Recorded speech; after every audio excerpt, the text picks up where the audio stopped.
মাননীয় প্রধানমন্ত্রীকে জবাব দিতে হবে। বাংলাদেশে কেন নামাজ চালু করা হলো না? চাঁদাবাজ কোনো দলের সদস্য হতে পারে না। চাঁদাবাজ চাঁদাবাজি, তাদেরকে ধরতে হবে, গ্রেপ্তার করতে হবে। অতএব আসুন বাংলাদেশে মানুষের আইনের কবর রচনা করে কোরআনের আইন প্রতিষ্ঠা করি রব্বুল আলামিন।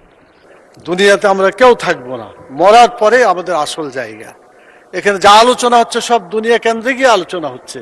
আখিরাতে কি হবে এই চিন্তা কারো মনে নাই।